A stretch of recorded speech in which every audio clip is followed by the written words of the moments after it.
Roxo Media House.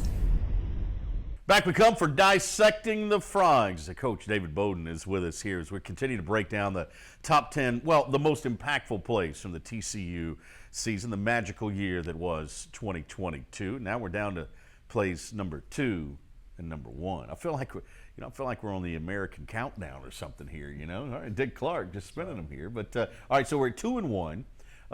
We've worked our way to this point. Last week, I should say, you were kind enough to include Joe Gillespie's defense in this countdown. Does he get a little love in the final two? He does not. We gave him all that we can give at this point, but we are going to include a possibly a special teams play and a big offensive play. So finally, Mark Tomerdall's happy. Yes. I like that, and another offensive play. All right. So we got 2 plays. Do we say what they are now? Can we dive into that, or are we going to hold it for after the open? Nah, let's hold it. All right. We've waited this long. Top 2 plays of the year, Dissecting the Frogs, happen next. The surge in his head. Former head coach David Beaudin brings his football expertise to Frog fans everywhere in Dissecting the Frogs. PlayActionPools.com. The newest sports pool hosting platform, Play Action Pools is your spot for all of your football contest needs. Whether it's a pick'em or survivor pool, Play Action has you covered against or without the spread. Be sure to check out PlayActionPools.com and use code FROGS today for 15% off your league. All right, most impactful plays. Let's go with number 2 here to start. What'd you go with? We got that big play from Quentin Johnston. So 76-yard touchdown there, and to start, at the end of the third quarter, the very end of the third quarter. So you're talking. Start of the fourth quarter. You're talking a bowl game then. Yes. Because when you say we're going to go with that big touchdown for Quentin Johnston, let's go to that list now. Right. But all right, so this is against Michigan. Yes. In the bowl game. This is in the second half. All right. Why this one? Well, I mean, there's an argument to be made. It could have been number 1. Sure. Right. Yeah. And when we see number 1, we'll explain why this one didn't make the cut. But at this point, they came off. It was 14-0 to begin with. Right. Then it was 21-3 TCU. I think after that went 34-16. I mean, so they came out storming, and at one point it was 41-22 TCU. Okay. Now, at this point, Michigan storms back where it's 41-38. They're making it close. You can kind of feel the momentum swinging in the Wolverines' favor at this point. And you go to your biggest player on the biggest stage at the biggest moment. It's Max Duggan to Quentin Johnston, for 76 yards. He actually, we're going to take a look here on film in a second, but it's really a glorified screen on the other side of the field that Quentin just does the rest, all the way down the sideline. Okay, in that situation, doesn't Michigan know that Quentin Johnston is going to get a look for Max Duggan? Well, he does, and I think they think they have it covered. But TCU does a really nice job.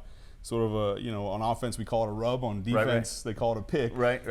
But it's simultaneous. It's a bang bang play. As soon as the catch is made, it's right at the line of scrimmage. So I think that they knew that, but they just had a better play call. And this is also a play where you count on your guys' athleticism being better than their athleticism. There's no question. Yeah, just put it, a big moment, 3rd and 7, and you need a big play. Just put it in your playmakers' hands and let them do the rest. Right? It's the old Jimmys and Joes. Yes. And so they did that in this case, and it paid off. Yeah, this one just happened to be a Quentin. All right, we're going to go to the tape. Let's check it out now. This is play number 2 with Quentin Johnston. We'll break it down. 6 of 11 on 3rd down are the Horned Frogs. 3rd and 7 here. Again, they bring pressure. Max retreats, throws it underneath. Catch is made by Quentin Johnston. Got to make a man miss, and he does. And here he goes. Now the right-hand sideline. Quentin Johnston in a full sprint for 76 yards. And a Frogs score with 13. I kind of like saying that, go to the tape, which is what we're going to do right now because we welcome you back in here to the Flying T Club studios for Dissecting the Frogs. And now we get a chance to look at the tape here, if you will. And this is play number 2. This is that Quentin Johnston catch that you tell me really started out as a screen. I want to see this now. Yeah, I mean, it's a little unconventional in terms of the screen. You look over here. This is Quentin lined up in the slot off the ball. But the quote-unquote screen actually is going to happen over here. Okay. So it's not your traditional screen where you think of the offensive line just kind of bailing and getting out. But what they're going to do is they're going to drag Quentin Johnston across the field to here, and then they're going to create pick routes or rub routes, as they call it, on the offensive side onto the offensive right. So we're going to let this play out, you see there's a lot, again, once again, bunch of things. Every circle here is a guy man-to-man. We're in straight man-to-man coverage, so there's 4 guys for 4 guys. This linebacker who's mugged up on the line of scrimmage, he's responsible for the running back, Amari DiMarcaro, in man-to-man. He's going to blitz late. We'll see that in a little bit because Amari stays in protection. It's called blitz engage. So anytime you got a back man-to-man coverage, if he stays in for protection, you insert yourself as a delayed blitz. So essentially they end up bringing 7. It's a 6-man pressure, 7 counting the linebacker late. But you can see these guys are in man-to-man, and then this is a blitz with a bunch of twists. Okay, so that's the defensive call. So straight man-to-man on 3rd and 7. You're going to see Max Duggan retreat. Okay, this is interesting and something to note. We're going to take a look. When we look at the tight film here in a minute, we're going to look at the protection, and this is going to matter. Okay, the safety is what they call capped off. There's 2 guys standing there. Yeah. So that's an indicator for the offensive line. They're making calls right now that they're getting a field pressure based on just this alone, right? Looking at that right there, because they know one of those guys is going to be in coverage and one is going to blitz. Because they wouldn't normally be standing right there. That's right. They're stacked on top of one another. And that's why you see Alana Lee pop out late, and we'll talk about that. Okay, I'll be honest with you. I'm panicked right now. Yeah. Because you said they're bringing 7. Yeah, they end up bringing 7. Okay, right? I only count 5 offensive linemen and Amari DiMarcaro. That's right. They're outmanned. Okay. Yes. You were correct on that. All right. I'm panicked. But Max does a nice job getting rid of it. So as we let this thing play, you see him drag across the field. Now, these are the 2 blocks I was talking about. Okay, they come off. It's as soon as he's getting the ball. Yeah. And it's, the official, the side judge here punches it forward. That's important because that means it's thrown beyond the line of scrimmage. So technically it's not behind the line of scrimmage. He punches it forward. Had he punched it back, then that would mean it's, of course, thrown behind the line of scrimmage. But as soon as he catches it, so it's bang, bang play, these guys get in the way, and then you see Quentin do the rest. That stutter move there late, so they try to switch it. You can see here, he's got this in coverage, but then he sees the catch, so he comes off late, and he's able to stutter move and take it 76 yards down the sideline. All right, I got a question here that I've thought about before when it comes to football rules. Take it back. Tay Barber's the guy who comes off the one guy to block the second, all right? This is a pass play. This is not a run play. It's a pass play. At what point would that be defined as offensive pass interference? Yeah, well, really, if it's if it's a full second before the ball's thrown, it gets in that gray area where it should be offensive pass interference. Now they're towing the line here. Yeah. There's no doubt. But because it's out of his hand when right. he makes contact there, that's why it's not offensive pass interference. It is, and there's that 3-yard buffer rule, right? And again, we're stretching the truth here a little bit when it comes to the intent of the rule, right? Because really what that's meant for is offensive linemen who are engaged in a block, driving down the field, and whatnot. But they're throwing this thing. If it's close, it's going to go to the offense, really. Gotcha. When it comes to this, and it is here, and they do the rest. But I want to take a look at the tight here for a second. All right. So we talked about it being capped off over that safety. Well, because of that, now the offensive line is going to slide their protection, and there's 2 ways of doing this. You can full slide this thing out here where you move everyone out this way. Alana Lee would take this one. All right, or you can do what they did here, and that's molly the center, which is take him back. Typically when you molly, it's a guard, and they'll get depth, and they take the one that comes. But they're really confident. They're confident they know it's coming from the field because this linebacker, they don't pay any attention to him whatsoever. Right. They know he's in man coverage. He's just bluffing. So a lot of, prep work went into this. You can tell that they knew exactly. They had a beat on Michigan. They understood where pressure was coming from, who was really coming, who was bluffing. And so Alon does a nice job. Does he get a great block on it? No, but it's enough, and we talked about Alon's, what he's going to do in the draft and all that stuff. It's plays like this where you see a center snap the ball, get on his horse for a safety creeping at depth just to get a piece of him. And then the rest is really done by Max. You notice his change in arm slot. He's able to, and I think that's one of his huge strengths. Right. It doesn't always have to be on platform. It doesn't always have to be over the top. He's able to get that thing around the defender and get into a playmaker's hands. Once again, as we always talk about, Amari DiMarcaro stones the guy at the line of scrimmage. He does his part. The rest of the offensive line passes off the twist and do a really nice job, allow Max to get the ball out. Okay, can we back up just a touch? Sure. That linebacker who is bluffing here. Yes. There's no way for him to read this right? And realize that, okay, as soon as Ali turns and runs. Well, so he's responsible for the back, for Amari man-to-man. Okay. So he's got to first make sure that he doesn't release on a route because had let's just say Amari was on a wheel route out here. Yeah. He's got to get on his horse to get out there, Okay. right? All right. So once he sees he stays in protection, you'll see late, if you keep an eye on that linebacker, he'll insert himself into the blitz late, but it's way too late. That's right, because the ball's already out. Okay, good. Yes, good. And when you see these guys right here, this pick play, rub play, whatever you want to call it, what's the true definition of that? I mean, how? Because it seems like it is very subjective to me. Well, it is, and typically, it's a great question. Typically, if it was just say this play was down the field, there was no question that it was right at the line of scrimmage, that sort of thing.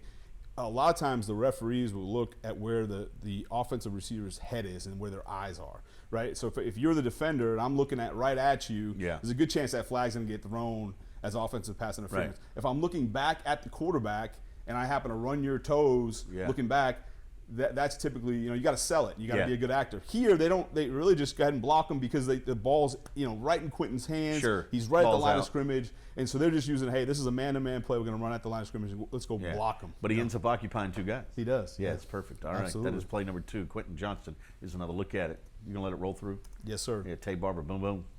And then at that point, it's over. It is over. Yeah. There's no doubt. Look at that. Look at I mean, he's adding to the distance. He is. Yeah, against some really great athletes. And ends up being a 12. He's not in front of him by 12 yards. Yeah. That's awesome. All right, that's play number 2 with Quentin Johnston's catch there against Michigan. We got play number 1, a special teams play. The most impactful play of the year. We do it next. Flying T Club provides the everyday TCU fan and alum the ability to specifically support TCU student athletes. Flying T Club offers 3 levels of memberships. The Flying T Club is a nonprofit organization supporting the brand development of TCU student athletes through a series of unique event-based networking opportunities, which are exclusive to our members. These events provide a great social engagement tool for our members and student athletes alike. Follow them on Instagram at Flying T Club or online at flyingtclub.com. Texas-based Happy Water offers the best-tasting, sugar-free kids drink ever made. Happy Water comes in 4 delicious flavors that you can find at local retailers and on Amazon. Each pouch contains 0 grams of sugar, 0 calories, and 0% juice. Head to happydrinks.com for more information and to purchase Happy Water. That's HAPI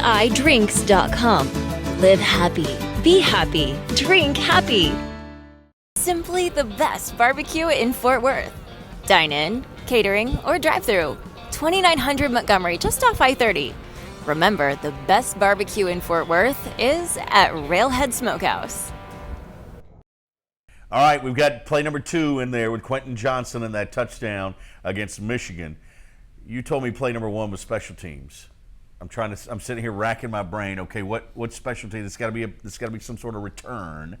Am I right? You're wrong, but we get once again. So we've got the bazooka kick, the field goal to win it by Griffin Kale, in against Baylor. That's the play of the year. Most impactful plays, right? When you look at it, so Quentin's certainly a bigger stage, right? The Fiesta Bowl, no bigger than that. Sure. But there is no Fiesta Bowl without this play. Okay. You look back throughout the year.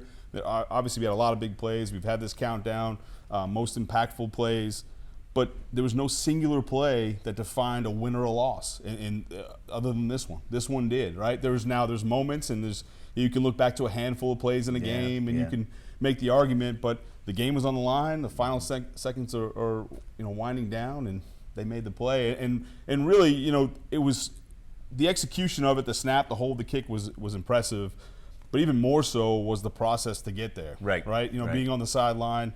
That communication, they actually didn't want to tell everybody because they didn't want to risk, at the time when they talked about it, and Coach Sonny Dykes talked about it, they didn't want to risk, setting them out too early. So if people are echoing the call, and they know everyone knows what bazooka is because they said they practice it every single Thursday on that emergency field goal. But if they started yelling it out too early, then you might have guys running on the field and risk that whole deal. And so really a brilliant job by them, getting it done beforehand. Yeah, planning, execution, and preparation. I mean, they all kind of worked their way into it. I'm really glad, folks, that Coach Beaudin didn't pick that goal line play that we didn't convert on against Kansas State. I thought you were going to go there because you were talking about impactful play. It was an impactful one for sure, but not like this one. Right. Well, they ended up in the Fiesta Bowl anyhow. Exactly. Right? So it didn't have that big of an impact. Anyway. That's right. All right. Let's go to it now. Here is a bazooka coming up next. 41-yard effort, middle of the field for the win. Snap, hold, kick. Griffin Kale plenty on it, and Griffin Kale has nailed it. Bow! How about that, boys? The Frogs survive here in Waco. Kale nails it. TCU wins 29-28. 11-0, baby, on the banks of the Brazos. Just like they drew it up, the Horned Frogs, as time expires, Griffin Kale redeems himself. Welcome back in, Dissecting the Frogs here in the Flying T Club studios for play number 1. I know you've been waiting for this. How many weeks have folks been waiting for this now? 5 weeks? 5, yes, sir. I'm sorry to do this to you, but finally, we get to play number 1. Coach Beaudin has gone special teams on us with the most impactful play of the year. Yes. Yeah, I mean, once again, you don't have the Fiesta Bowl, you don't have the college football playoff unless you win this game, and this single play won the game. Okay. And going back again, it's all the prep work leading up to it, right? It's practicing it every single Thursday. It's an emergency situation where you've got the offense on the field, time is running out, not calling a timeout, and you run the offense off the field, the special teams unit on the field, and you know, notice right away, Jordy Sandy, again the great punter, but also great holder. Yeah. He's set. There's no sign of Griffin Keller at this point, right? He's the last one on the field, and he's not going to have time to step it off. Normally you take, you know, as we all see, the 3 steps back, 2 steps to the side. He can't do any of that. So he's going to rely on Jordy that he's got a great mark, right? That he's on his mark, and he does that. You know, Jordy does an awesome job. And a great job everyone getting set, because once the long snapper puts his hands on the ball, there's no more shifting and moving at that point, right? His hands, technically, when you go below the waist. And so everyone's getting set. Officials actually does a nice job setting the ball and getting out of the way. Now we see Griffin come on the field, and you know, and the ball snapped. He gets a nice hole, gets it down. I want to look at the end zone really quick, and just in the execution of this. Really, the offensive line, after doing a great job getting set, everyone's stepping inside, of course, right? The key on that is not moving the outside foot, and by virtue would shorten the edge, right? Now that creates a problem. So everyone's doing their best to maintain, hold that outside leg while they step inside. And then you notice the wings as well. They're going to rock inside first, protect the inside gap, and then rock out to get at least a piece of the outside. And so, you know, everyone, this is a classic case. Everyone's doing their job. Snap, hold, kick is good. The Frogs win, and the rest is history. All right, go back to it. Can we back up a little bit? Sure can. Because here, all right, see, just a touch more. So can you back up just a touch more? Okay. Well, because what I want folks to take note of, all right, so Jordy Sandy is set up at the 31-yard line. And Griffin Kale, when he comes sprinting out, as you talked about, he sees that 31. He knows he's got to be 3 behind that. So he is running straight down the 34-yard line. Yes, you know? You can catch it late here on film. Yes. As he runs out, he's going right to that mark. Right to that 34. He's going straight to the 34. You can see knows that where here. He's got to be. You can see it here. Yep. You know, but again, that's been rehearsed, right? They've done that time and time again out on the field. You know, purposely. This is not just something they do and walk through in the gym. In the indoor. Yeah. But I mean, everything is right on the have to do with the hash marks and all that stuff. And so you could tell that it'd be rehearsed every single week. Carter Ware on that wing left does a nice job. He does, because he, and that's a harder job than it looks. It looks like, because it happens so fast, but you've got to be powerful enough inside and then just get a small piece. You got to be fast enough, quick enough to get a piece of the outside. Yeah, Madison's snap was a little inside. Yeah, I think it was, but I mean, it's right to his hands though. Yeah, so, I think that's probably where Jordy wants it. It's in the shooting pocket, right? That's right. As they say, yeah. Right. And then Griffin with a great follow through here, kept his head down. He hit it sound, hit it solid. And you could tell right away as soon as he hit it, because you could tell on the sound of a kick. Yes. As soon as he hit it, we played out. Can you get to the end zone camera? Yeah, I will, because it looks like Fred Flintstone after he throws a strike. Right. Look at it. Exactly. Yeah. But then I want you to watch the guy on the edge for Baylor on that top left here, number 3, I think it is, coming in. Watch his reaction. Boom. He knew it right away. Yeah, they made that. They made that. You could tell by the sound. For sure. You knew it was coming in. So, all right, so that's play number 1, Bazooka. It is. Yeah. I think it was great job coaching. Yeah. Great job by the players and executing, and got them a a win, and you got to, when you go on a run like they did, you've got to be able to win games like this in all kinds of ways. Right. And they were able to do it here with the bazooka kick. All right, come clean. Did you practice that when you were coaching?